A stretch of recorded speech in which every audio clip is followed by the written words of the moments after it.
એકવાર પેપર ફૂટવાની ઘટના બની છે। એનસીસી સર્ટિફિકેટની પરીક્ષામાં પેપર ફૂટતા પરીક્ષા રદ કરવાની ફરજ પડી છે। ભાવનગર અને અમરેલીના 448 જેટલા કેડેટ પરીક્ષા આપવાના હતા। 1 કલાક અગાઉ જ પેપર ફૂટી જતા પરીક્ષા રદ કરવાની ફરજ પડી છે। એનસીસી તરફથી કોઈ પણ પ્રકારની પ્રતિક્રિયા નથી અપાઈ। સંવાદદાતા અજીત ગઢવી આ વિશે વધુ માહિતી આપી રહ્યા છે। જી અજીત। શિવાની, ભાવનગર શહેર અને જિલ્લામાં તોડકાંડ, ડમીકાંડ, જીએસટી કાંડ, પેપર કાંડ આ પ્રકારની ઘટના બનવી બહુ સામાન્ય વાત છે।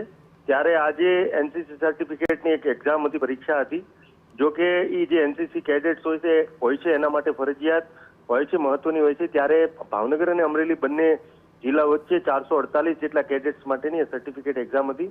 તે પરીક્ષા આપવાનો સમય પહેલા 1 કલાક પહેલા જે સૂત્રો પાસેથી માહિતી મળી છે એ પ્રમાણે એ પેપર લીક થયું હતું અને પરીક્ષા જે છે તે રદ કરવામાં આવી છે બધી જ જગ્યા પર।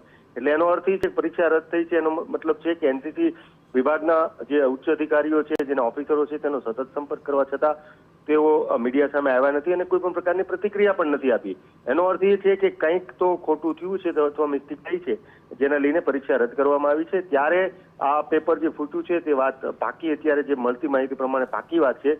તો આ પ્રકારના 448 વિદ્યાર્થીઓની પરીક્ષા હાલ રદ થઈ છે અને પરીક્ષા ફૂટવાની જે પરીક્ષા હતા તેની અંદર પેપર ફૂટવાની વાત બહાર આવી છે। એનસીસી વિભાગ દ્વારા કોઈ પણ પ્રકારની પ્રતિક્રિયા હજુ સુધી નથી આવી અને જો આ વાત સાચી હોય, તપાસના અંતે સાબિત થશે તો ખૂબ જ ખરાબ કહી શકાય એનસીસી વિભાગ માટે અને જે પરીક્ષા લેનાર અને જે પરીક્ષા વ્યવસ્થાપકો હતા, વ્યવસ્થા કરનાર હતા, તેના માટે ખૂબ જ શરમજનક બાબત ગણી શકાય। બિલકુલ અજીત, આગળ પણ આપણી પાસેથી માહિતી મેળવીશું। તો ભાવનગર અને અમરેલીના 448 જેટલા ઉમેદવારો પરીક્ષામાં બેસવાના હતા। 1 કલાક અગાઉ પેપર ફૂટ્યું, પેપર રદ કરવાની ફરજ પડી। જો કે આ મુદ્દે હવે તપાસ કરવામાં આવી રહી છે અને જો પેપર ફૂટ્યું હોય તો આ ગંભીર પ્રશ્ન ચોક્કસ ફરીવાર ઉઠી શકે છે।